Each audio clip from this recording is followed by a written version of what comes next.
This is Where We Live from Connecticut Public Radio. I'm Catherine Shen. Housing in Connecticut has not gotten only more expensive, it's much harder to find. The state vacancy rate is only 3.5%, and the median rent is $2,000.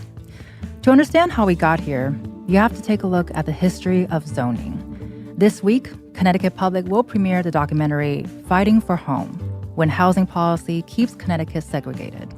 Today, we'll hear from documentary producer Sabrina Buckwalter and from those featured in the film. But before we get to that, we just had our first major heat wave of the summer. And if you're hoping to cool down at a local pool, your options might be a little limited this season. Just last week, the New Haven Register reported that only one public pool is open for the entire city of New Haven. That's one pool for a city of nearly 140,000 people. And joining us to tell us more is Oscar Rodriguez. He's the Director of Aquatics at the Leadership, Education, and Athletics in Partnership, Inc. in New Haven. Thank you so much, Oscar, for joining us today. Thank you for having me.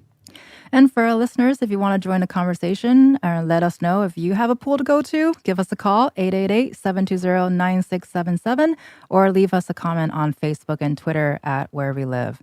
So, Oscar, as we've done the intro earlier, it seems like a lot of towns around the state have very limited pool access this summer season. So can you tell us, what do you think is going on here and why are we seeing so few pools open? There's a couple of issues that some pools and some municipalities face.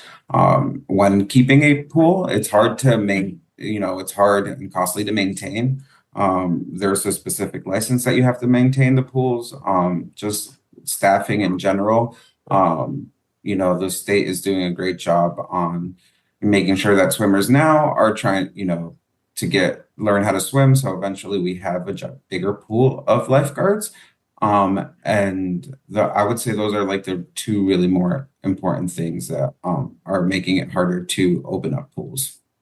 Right. And can you also talk about, are cities having a lot of trouble finding lifeguards or why do you think cities are having so much trouble finding lifeguards this year? It's if I kind of curious mind and just looking at when I'm hiring people, most of them grew up during the recession time between like '05 and like 2012, where, swim lesson rates were going down. And that's mostly because parents really didn't have that income, that disposable income to put their kids in swimming lessons. So it ends up with not, I wouldn't say not non-swimmers, but not as strong swimmers that we would need to have lifeguards for like meeting like requirements to get certified. And based on what you're saying, does that mean mostly lifeguards you're looking for young adults with strong swimming skills, or is there an age limit, or what does that look like?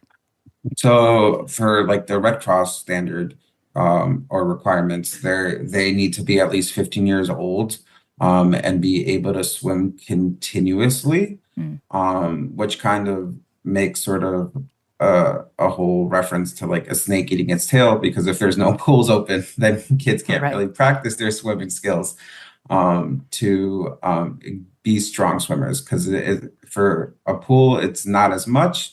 It's 300 yards, but for like a beach guard, you're looking at 500 to 550. And you mentioned a little bit about budgets. Can you talk about how that works? Because I think we kind of have a general idea that maintaining a pool can be really expensive, but you're also talking about multiple pools in a municipality and all that. I can imagine it being quite a complicated process just to maintain those pools. Yeah. For the chemicals pricing, along with everything during this sort of inflation period has gone up a lot as well. So just from a chemical standpoint, it's very expensive to maintain. When it comes to repairs and that kind of stuff, there's very few little vendors, I believe, in Connecticut that can get those repairs done. So that means not a lot of pools being worked on all at once. And with COVID, even though like it's been 4 years now, it kind of put a damper on it because some pools were like completely emptied and hollowed out, which doesn't really help the pool. It actually messes with the pool foundation.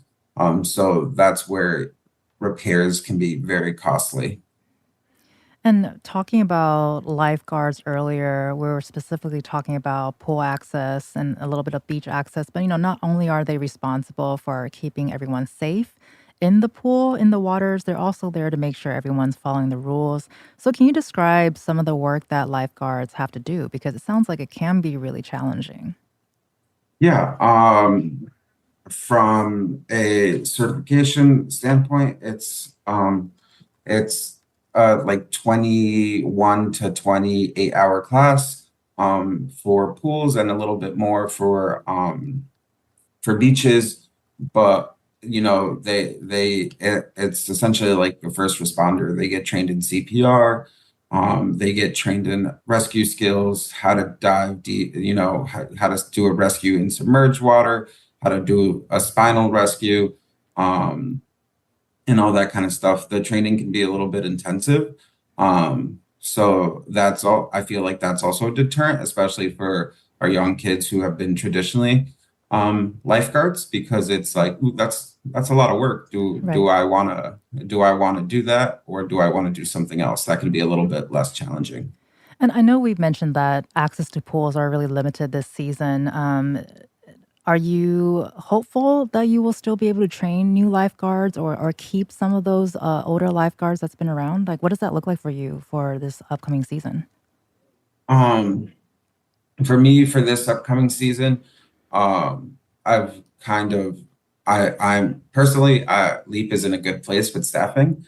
Um, the only concern for like getting the pool open would be for open swim, Hmm. which with the community we serve, our lessons tend to go a bit later. So having like the pool open for open swim becomes a bit of a challenge. But I am hopeful that all the like the pools sort of, do end up opening up in like the Connecticut area, like in Connecticut, just because it just makes it such a big deterrent. Because if there's one thing, if you can learn how to swim, but it's another thing to actually practice it and keep it going. Right. No, absolutely. And on that note too, are you finding that more people are swimming at private pools or personal pools nowadays? Yeah, there was a big uptick during COVID, especially in affluent areas where people were like, "Oh, we'll just get a pool at home because we're gonna still stay at home a little bit." So I've noticed that there's a bigger uptick in at home pools, um, but also like a bigger uptick in splash pads where communities find it easier to invest in splash pads as well, for the low income communities. And according to the Centers for Disease Control and Prevention, unfortunately, we're seeing drowning deaths are on the rise. And this is a conversation we had last summer season as well. From the 2020 to 2022 season, 4,500 people died from drowning. So before we let you go, Oscar, can you talk about some of the swim skills that everyone should have, just basic skills? Basic swim skill should that everyone should have, at least be able to swim 3 to 4 laps in your pool.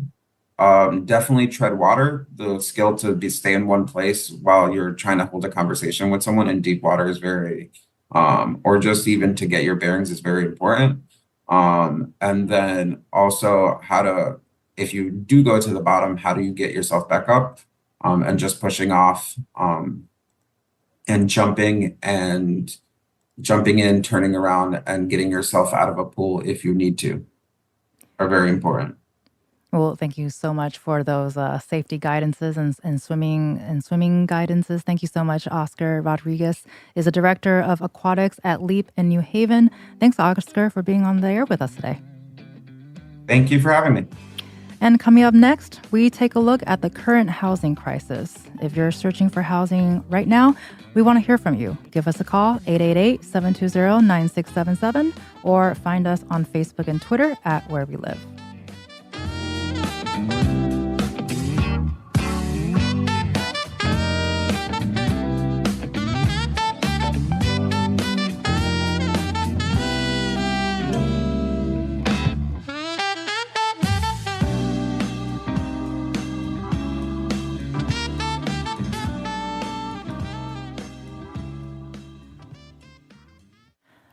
I'm Catherine Shen. Housing touches every aspect of our life, from health to education to community. Where you live makes a difference. So, why is housing so hard to find? Our guests this hour say that in order to create a better future where housing is both accessible and affordable, you have to look at the housing systems that have been set up in the past. This week, Connecticut Public premiered Home, How Housing Policy Keeps Connecticut Segregated.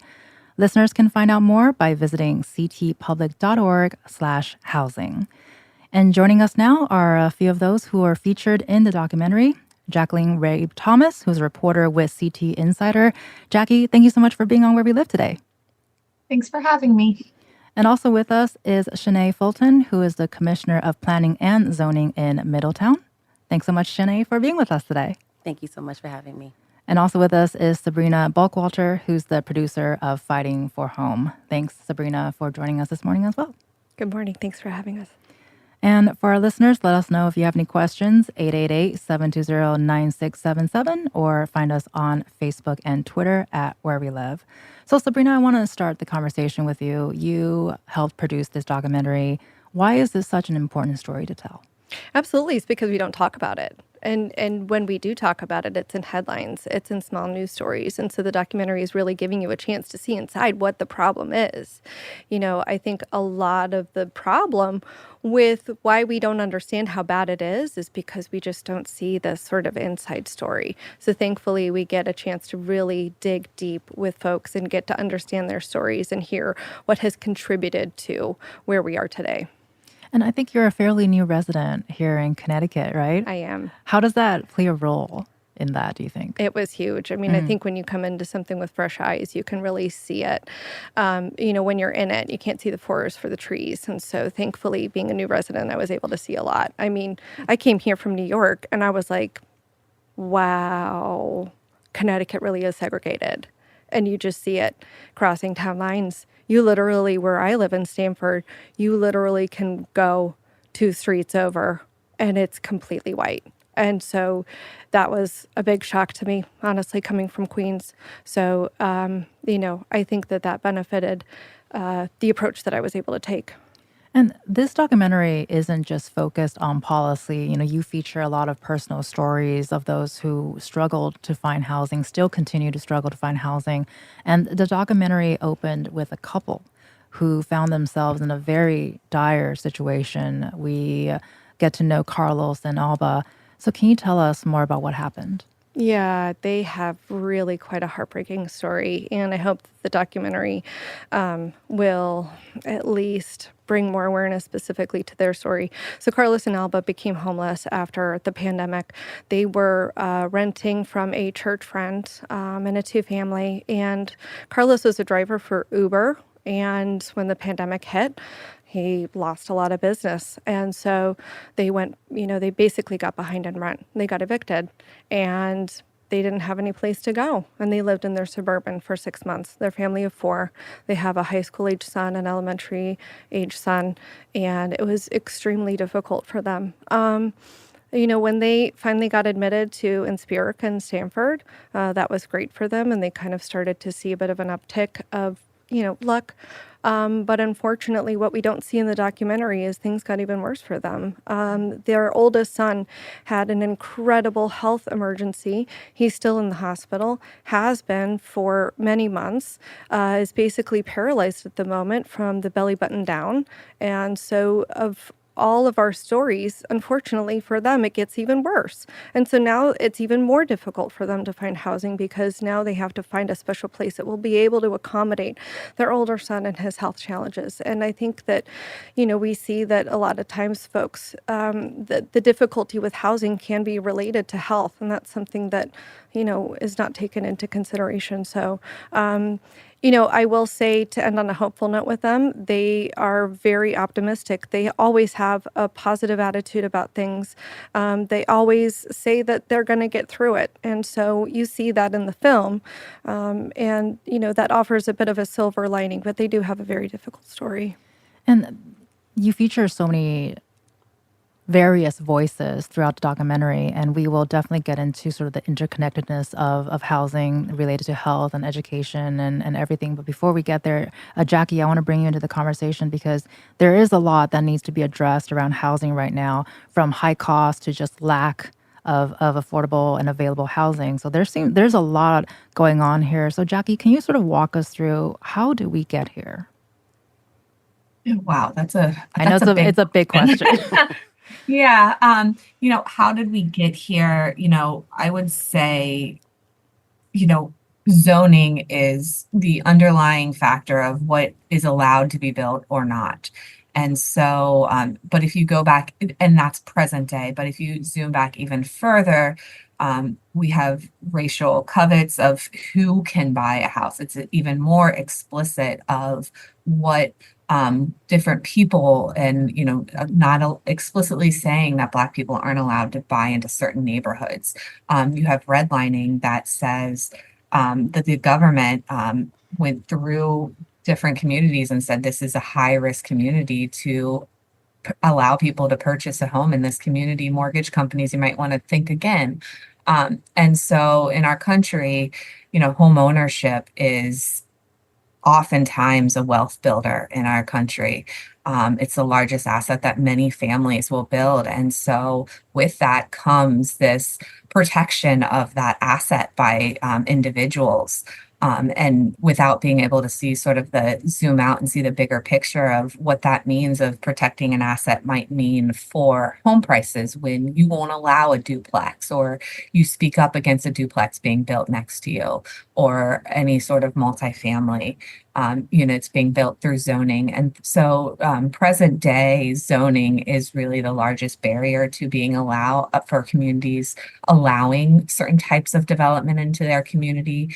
The easiest way to explain how zoning impacts housing prices is if you have a single lot of land, and let's say it costs $100,000 to purchase that. If you're allowed to build only one single house on that land, a single family home on that house, it's going to be a lot more expensive than if you allow a triplex on that lot of land, or 20 apartments.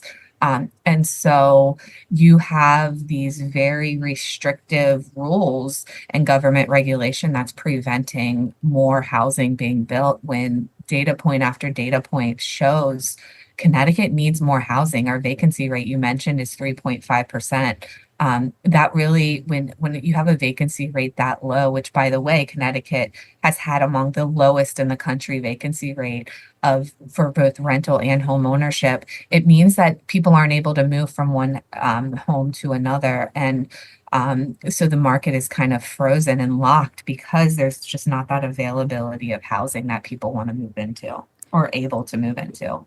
Well, and earlier Sabrina mentioned I'm also a fairly new Connecticut resident as well, and I remember thinking very similar that 3.5%. I know it's a fairly new number, but certainly not an old issue. Then that was quite shocking for me to learn and hear. And Jackie, you just kind of explained the challenges of what zoning can do. Can you talk about what are some of the good things that zoning does? Yeah, so zoning sort of helps a community determine the character of their community, right? Do we want to allow a parking lot outside of a supermarket in a town center, or do we want to have parking minimums that make it so that it's a more walkable community and more sort of feasible to build mass transit and sort of that sort of makeup in a town center. It also makes sure that housing is safe and that you're following codes. And so, at its sort of 5,000-foot view, it's meant to sort of provide a safe space for housing to be built in our communities. And then it's when the priorities of those communities can either intentionally or unintentionally start to make housing more expensive for people to actually live in those communities. And so we want to touch a little bit more on history. So in this documentary, the town of West Hartford was examined and shown how their zoning was set up in the 1920s.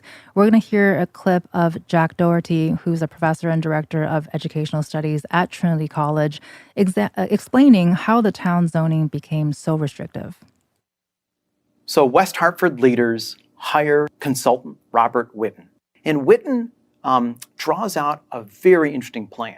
In the preamble of the West Hartford zoning plan, Whitten writes that all different types of people will be able to live in West Hartford.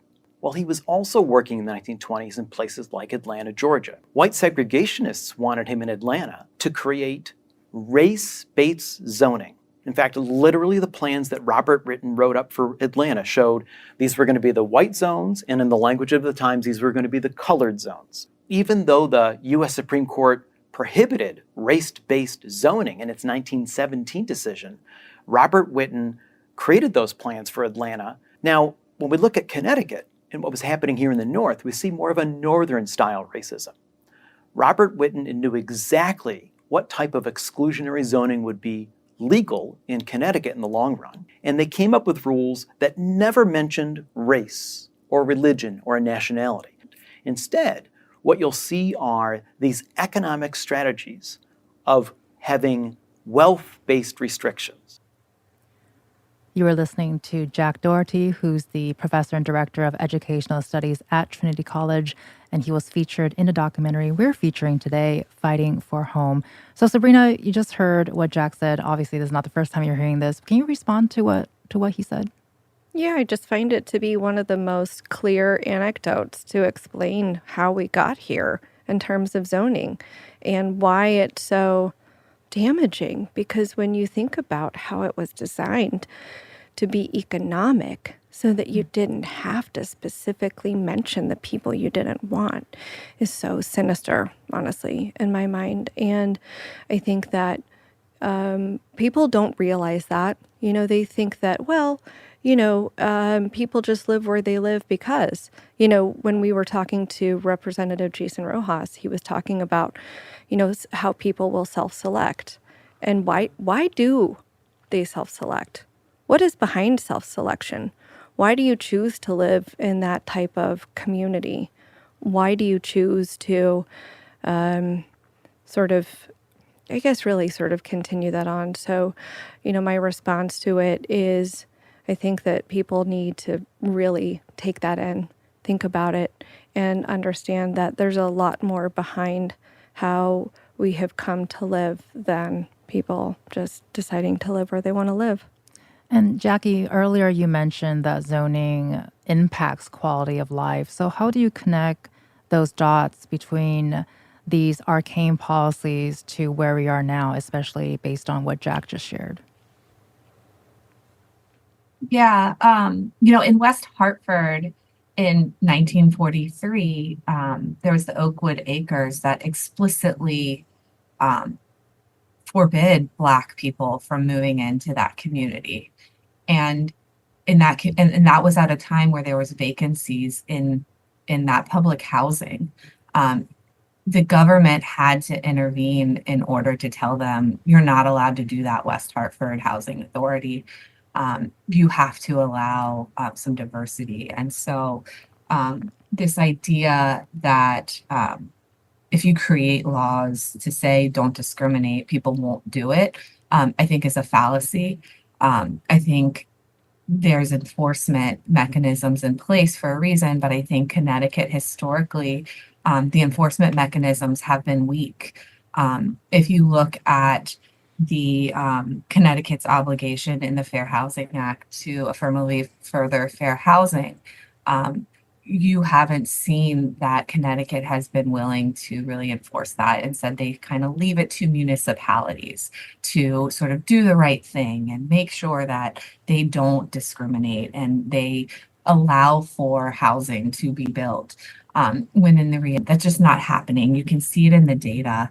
You can see that Connecticut has only tracked how much affordable housing is in each community since 1989.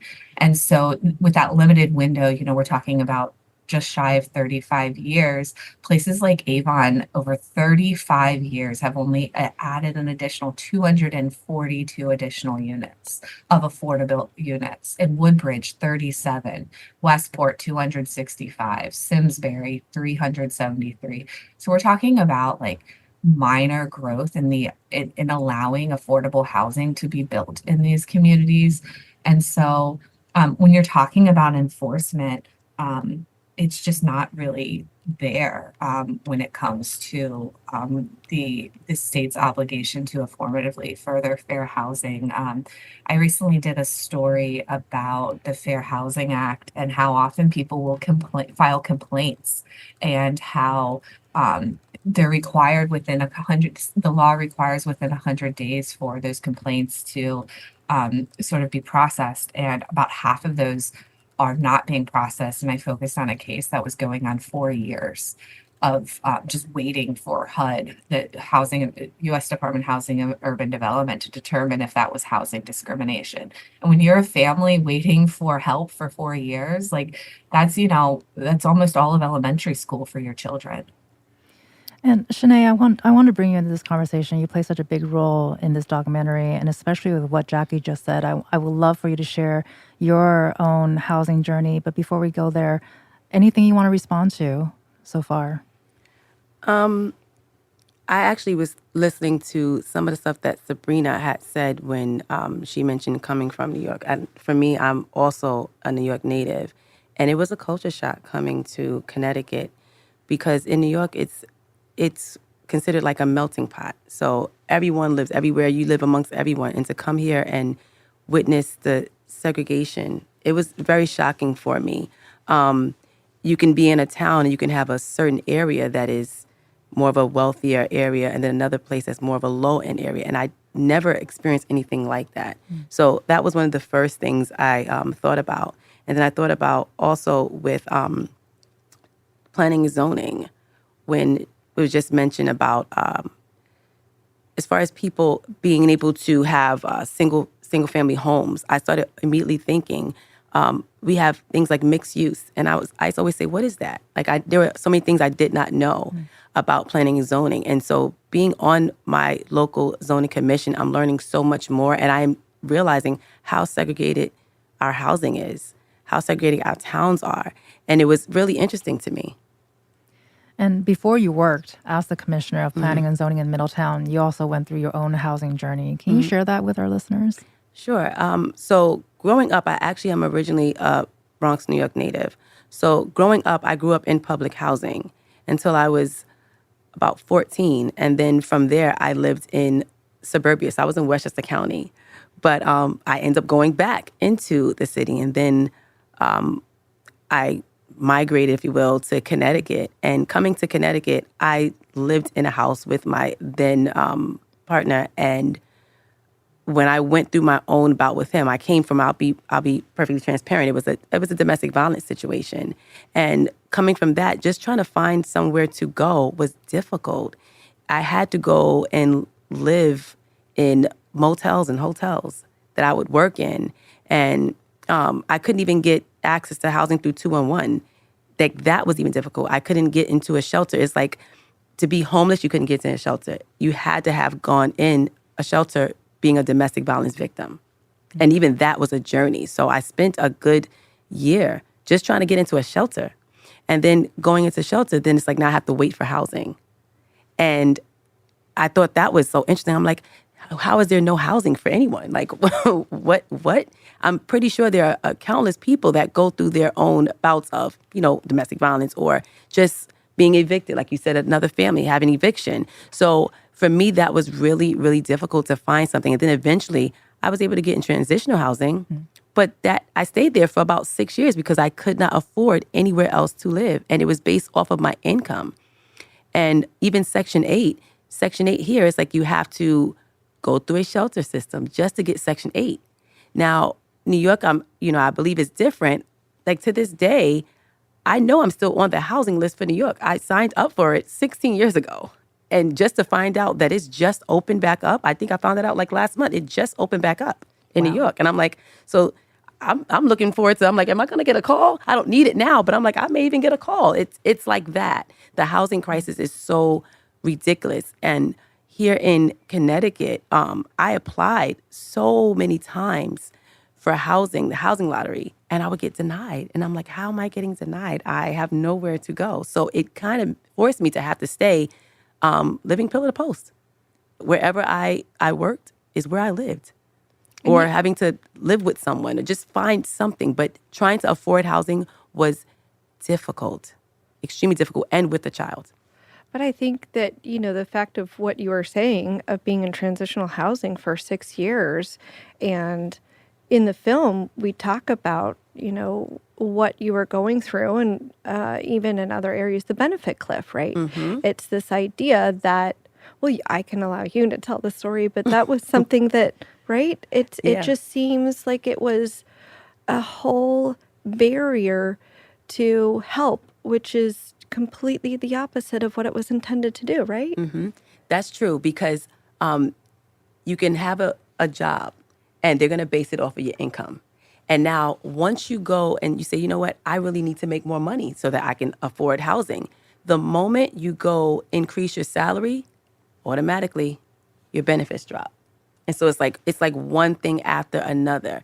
I was working in a school district, and there were times when I didn't work over the summer because I was a paraprofessional.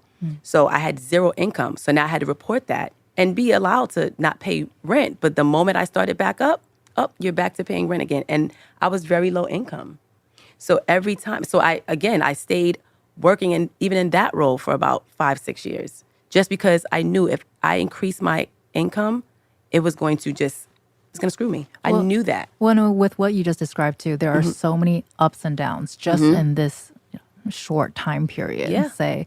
So how did going through this situation impact your health and your family? We mentioned earlier that this is very much interconnected, but I think oftentimes we forget that they're interconnected. When I think of the health, immediately I'm thinking of my mental health.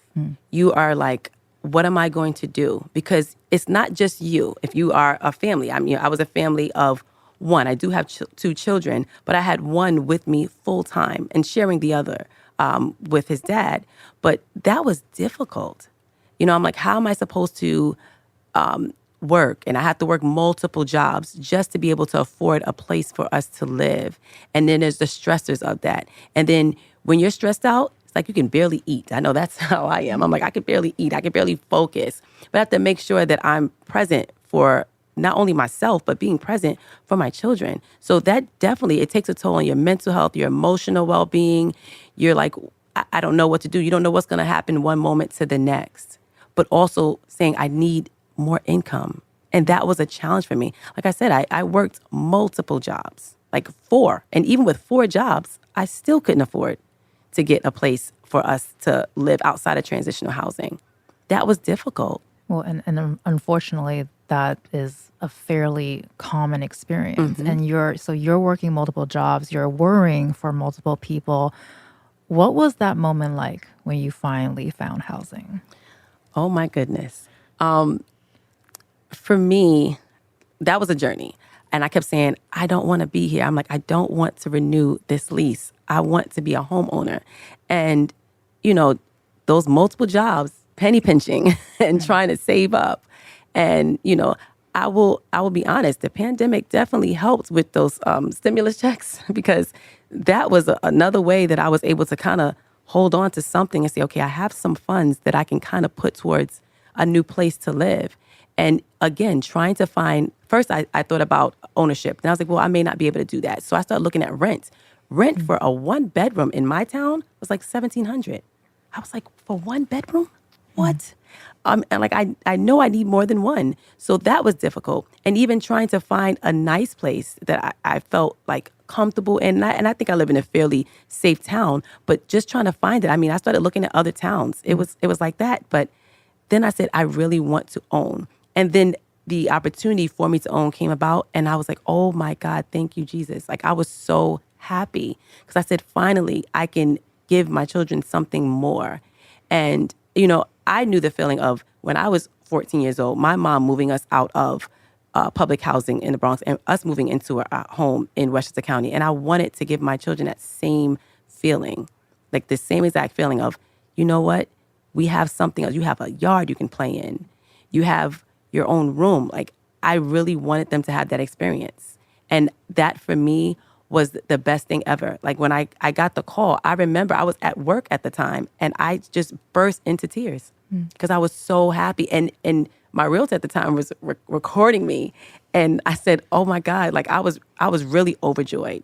Like finally. So you have this on tape. Yes. That's what you're saying. I said, finally. Yes. I was like, finally. And, you know, like, again, that was a long process. And I kept saying, we're getting close to when I have to renew my lease. I don't want to do this. I don't want to do this. And it was like literally a week before I'm supposed to renew it. And I got the call and I just was like, I just started crying. And I'm in my cubicle and my coworker's like, are you okay? And I said, yes, you won't believe what just happened. And so I was able to share that news. Well, massive congratulations Yes. to you to that. It's a really big deal. And we got to go to break in a little bit, but Sabrina, because you're nodding really hard and smiling really hard, so we'll love for you to respond to what we just heard from Shanae, because housing really does touch us every corner of our lives. It does. And I think that the anecdote that really touches on the feeling of your kids, right, was when your youngest was in the house. You all were doing the very first walkthrough. And he sees the electric stove. That got me too. He's like, yes, I've always wanted an electric stove. He said, let's go. I was like, he's really excited about an electric stove. Yeah, and it was so precious and it was so pure and genuine. And really, I think when people see the film really will connect our audience to your story because they can feel it. They can see it. And I think that Shanae's story as a whole really has the capacity and the power for people to understand the highs and the lows and understand this crisis for more than what we currently understand. And so, Shanae, I'm really grateful that you did share our story with us and that you continue to share it because you truly have quite an inspirational story. And really quickly, what was the first meal that he made? I want to say he made, and I actually have a lot of these videos. I believe he made like eggs or something, like scrambled eggs. That's classic. But he was really, really excited about that. Yeah. Well, congratulations Thank to you. him. I'm glad he made his first meal. And we will be continuing our conversation with our panel to talk about some solutions for the housing crisis. Listeners can watch the full documentary, Fighting for Home, How Housing Policy Keeps Connecticut Segregated, this Thursday, 8 p.m. on CPTV, or stream it on our website, cptv.org/housing. We'll have a link on our show page.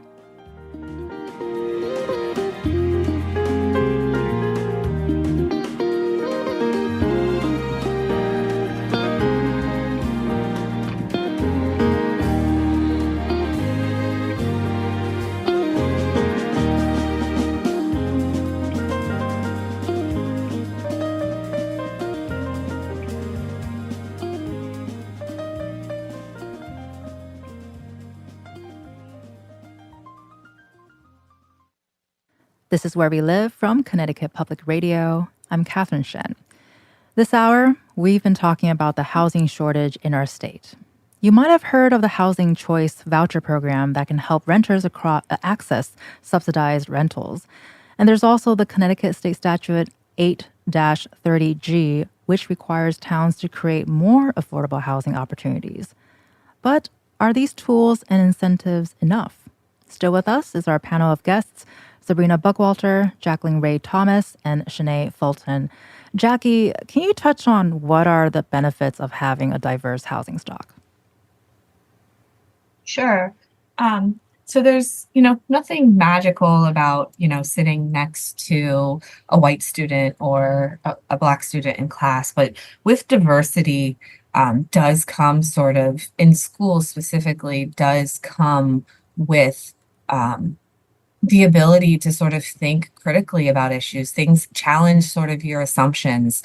If you have everyone sort of with the same background, same thoughts, same culture, it really doesn't sort of challenge your critical thinking skills. And so that's sort of, one of the benefits for everyone of being able to sort of think critically at a range of issues and sort of think of things in a lens that you wouldn't otherwise think. Another benefit is, making sure that people are living in standard housing, right? Like that they're able to afford to live in a livable condition. With diverse housing comes the social capital that comes in those communities. And so, in communities that are high poverty, you have sort of an inability to pay for services in the schools or for your police department or to fix your roads, and so or have a pool in your community that's open. And so if you have a preponderance of low income individuals, um, municipalities in Connecticut draw the majority of their budget from local property taxes. Connecticut has one of the highest rates in the country, where it gets funding for its schools from local property taxes. And if your local property tax base isn't able to adequately fund your schools, now you're talking about not having enough teachers to teach your schools. You're not having enough. Public works department to pick up the trash on your streets, things like that, if your property owners are lower income. And so with diversity comes the ability to fund programs. And then lastly, the ability also sort of this idea of social capital. There's some really great research by Raj Chetty about one, what happens in sort of zip code matters of where you grow up. You can have drastic different outcomes, of your chances to be incarcerated by the time you're age 30, or your ability, what your median income will be by the time you're age 30, or whether or not your health outcomes even. And so, and the idea that having a diverse background of individuals who live in a community, maybe someone who's working 60, 70 hours, there's 4 jobs to be able to afford their housing and other expenses, might not be able to make it out to that community hearing on the school budgets being cut, or on the idea that trash will only be picked up once every other week, or they won't pick up bulk trash anymore, right? Whereas someone who from maybe middle or higher income is able to wait their 5 or 6 hours to testify at the hearings. There's tons of research that shows who shows up to public hearings for what can be developed in a community are not representative of the community as a whole, typically. So who shows up matters for those public hearings. And that's where you'll see the headlines across the state of, residents outraged with this housing being built in town. And, the first thing I always think about is, I didn't have the ability to go sit in a meeting for 4 hours to wait my turn to speak. Right. And Shanae, that's a sort of a familiar ground for you, both literally and physically. What has it been like working on the Zoning and Planning Commission in Middletown? Everything that she just said resonated for me. I lived in our North End in Middletown, and she's right. There were a lot of people that would not show up for a lot of hearings. And yes, I did work multiple jobs, but I think that even when I started working at one of our local nonprofits, and I was working with youth, that was my first interest in planning and zoning, because now I see that we're trying to fight for a particular building. And then that's when I start to say, okay, I'm applying like a lived experience, but we're also looking at the aspect of this is also part of my job. So I started to do that. And I was one of the few people that would show up. And to her point, a lot of people don't have the time to do it. So a lot of times when business development comes in, the people that are coming are those that have the ability to come. And our meetings are at 7:00 at night. A lot of times, sometimes those low-income people cannot be there because they are at work. Right. Or they're at home with their children and they're preparing meals for them. So I was one of those people that I would bring my children with me to a lot of these hearings. I'm like, listen, my children's going to have to come with me, and you're going to see me in advocacy mode. You're going to see me testifying. But not everyone has that story or that ability. And a lot of times they don't feel like I can impact anything, I can affect any change. I thought differently. I said, well, they're going to hear my voice one way or another, because there weren't a lot of people that could speak to low-income families. And so me being on planning and zoning, I was one of the first people, in that particular year that I ran that was in low income. There wasn't anyone that looked like me, not anyone of color anyway, and there wasn't anyone that lived in my particular census tract. I remember asking, can I also sit on a commission that focused on that low-income census tract? Because I want to make sure that we're providing programs and services to the low-income areas. And that was our Citizen Advisory Council, which was an extension of being on planning and zoning. So she's absolutely right. A lot of people that are low-income, are working multiple jobs, do not have the time to be at these meetings. So when something gets built, there's an outcry. And we've had a lot of that happening. So a lot of times I feel like I have to be that voice to say something because I'm like, I understand I was once in their shoes. So I was doing it when I was in their shoes, and now I'm not necessarily any longer in their shoes, but I still have to stand up and be that voice for a lot of those people. Really quickly, we only have time for one more question, but Sabrina, speaking of a different kind of voice, in the documentary, you briefly talked about tenant unions, which is another potential tool for renters. So can you talk about tenant unions really quick? Oh my goodness, I love tenant unions so much. Okay, you got about 30 to 45 seconds. Perfect. Yeah. Well, I won't go on. But the reason that I love tenant unions so much is because it gives people the power. And one thing that I know that CT Tenants Union talks a lot about is the benefit and the, really it's just the fact that when you get people together that are struggling and you bring them together for a common goal, the work that can be done really is amazing. So they have been doing wonderful things lately. I think the thing that I'm most excited about right now is Blake Street Tenants Union. Right now, what they're trying to do is there is an effort underway to see what tenants can do to possibly purchase that unit or purchase that building. And so, there is a lot to be said about the work that they're doing and the rate at which they're able to do it. And I think that we all need to be watching.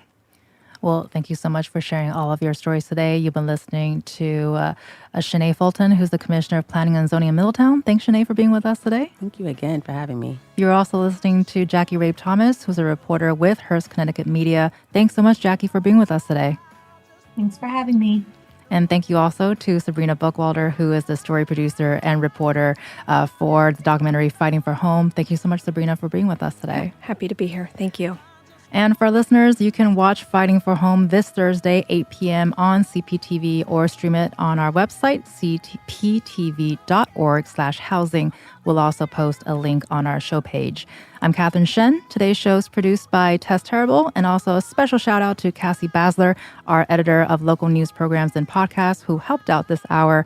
Our technical producer is Dylan Reyes, and download Where We Live anytime on your favorite podcast app. Thank you so much for listening, as always.